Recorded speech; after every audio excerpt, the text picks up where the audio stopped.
Tonight, school bus crash. A bus and a dump truck collide near Buick. Structure fire. A fire destroys a Dawson Creek business. And the MLA for Peace River North is not joining a newly formed political party.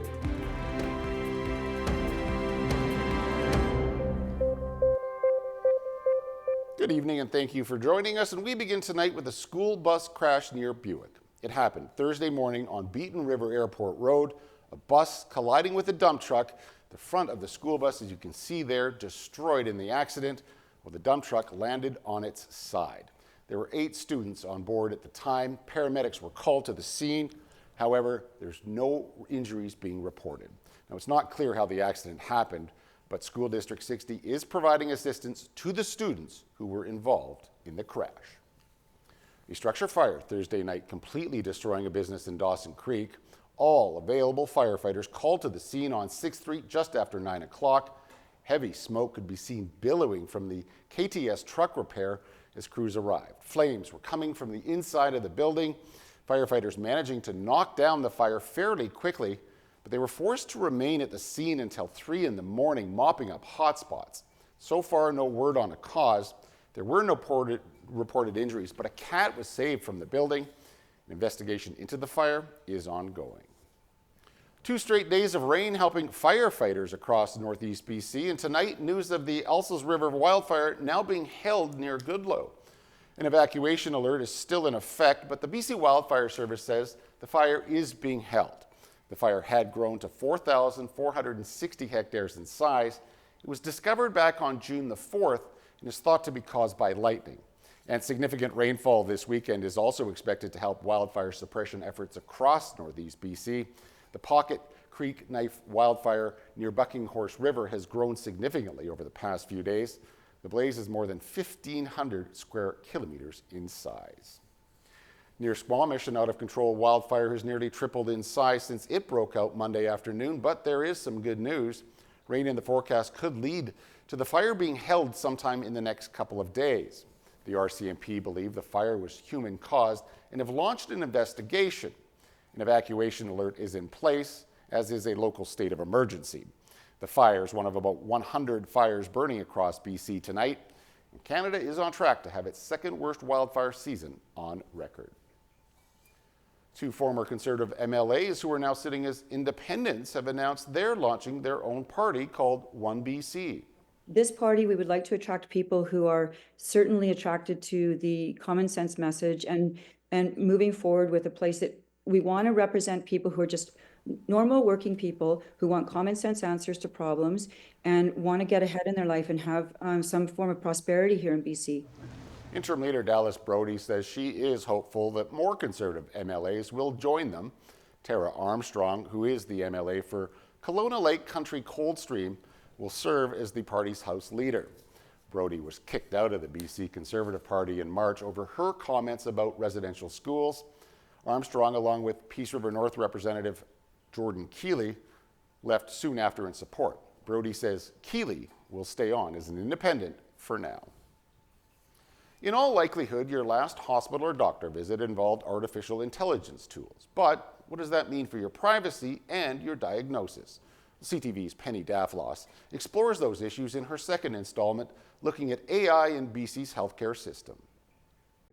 There's no shortage of companies pitching doctors and hospitals conversational and ambient AI to use their artificial intelligence tools to provide better, faster healthcare. Technology that connects the dots. But for BC's privacy watchdog, the right analysis needs to be done at every level. And Michael Harvey knows that with the tech evolving so quickly, the different uses will move faster than government policymakers. And there is no question that our laws need to be reformed to adapt to the changing technological circumstances. But that said, it's not like there's no laws that apply to AI in the health sector or other sector. Harvey points out the massive amounts of data that AI relies on to diagnose has to be gathered according to the rules, and that doctors shouldn't wait for laws to catch up. Even in situations where it might not be strictly legally necessary to do more than notify, I think it's a good advice for clinicians to really take that extra step and have a bit of a conversation. We're trying to work with government and various stakeholders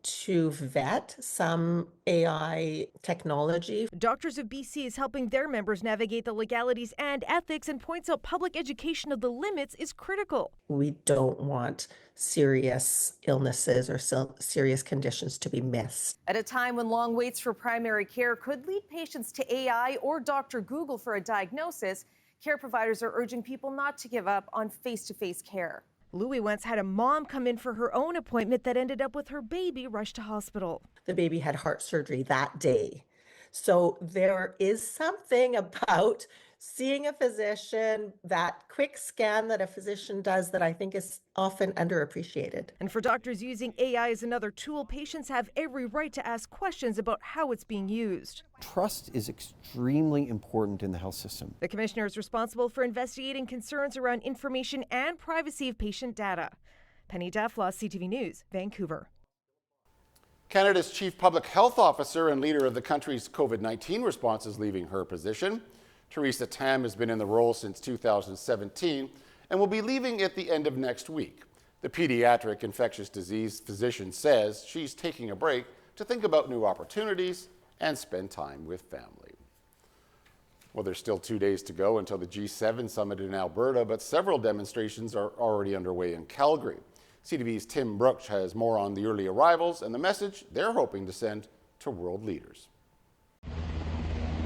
This week at the Calgary International Airport, an amazing sight for patient aviation enthusiasts. Events like these are always exciting because we get to see aircraft that we very rarely get to see. As the G7 summit approaches, so too are some of its security measures. This Osprey military aircraft came from south of the border, which doesn't happen all too often. Probably 1 in a million. Extremely rare to see that up here in Canada. It's just one of the unique sights in the build-up to next week's Kananaskis Summit. Expect to see a lot more on Stephen Avenue. U2 singer Bono's One campaign is a global advocacy organization aimed at creating investment and economic opportunity in Africa. It's in Calgary early to grab important attention. And the message is to keep Africa on the agenda, basically. Prime Minister Mark Carney has said one of his goals next week is to strengthen Canada's national partnerships. One wants Canada to look towards Africa for trade and aid programs. It's a big potential market for Canadian businesses, and we can also get more of our products from African countries to diversify. In Southwest Calgary, the G7 Jubilee People's Forum kicked off. It's a 4-day event focused on social and ecological activism and hopes for the summit. Sustainable development and funding to confront climate change. What groups are doing here Friday likely won't be seen by any leaders, but starting Sunday, some of the demonstrations from official zones will be visible on monitors in Kananaskis. It'll all be done under close watch. There are going to be demonstrations, but demonstrations take place in Calgary all the time. And 99.9% of them are lawful, peaceful, and safe, and that's our expectation. At the G8 here in 2002, things were loud, but mostly under control. That's the expectation this time, too, though there may be more protests. Many will want their opinions heard on Gaza, climate change, and the Indian government. The usual ones will be there. Oxfam, make poverty a history, save the children, perhaps. But this year we'll also see protesters, I think, raising their voice against Donald Trump. Manufacturing sales fell nearly 3% nationwide in April. That's the largest monthly drop since October of 2023. Stats Canada says manufacturing sales are now at their lowest level since January of 2022. Sales of oil and coal products were down nearly 11%, and sales of vehicles, they fell 8.3%. Well, the trade war kicked off in March. April marks the first full month of tariffs from the U.S. in many sectors. Roughly half of all manufacturers say they were being affected by tariffs in some form in April. After week of closing arguments, the sexual assault trial of 5 former World Junior hockey players wrapped up today. Prosecutors have been pushing back against the narrative from the defense, suggesting the woman known as EM of having an agenda. One Crown attorney said the way EM has been portrayed by the players' lawyers is one reason why so many sexual assault victims just won't come forward. All 5 accused players have pleaded not guilty to sexual assault. The judge will deliver her ruling on July the 24th. The stepfather of 2 missing siblings in Nova Scotia's Pictou County says he has volunteered to take a polygraph test to help with the police investigation. I know it would be a big help in the case and kind of narrow down maybe some of the speculations and just provide more evidence. Danielle Martel says he was asked if he was involved in the disappearance of Lily and Jack Sullivan, who were last seen with family on May the 1st.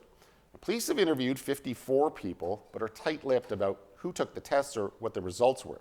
They're also going through hundreds of hours of videos, as well as close to 500 tips.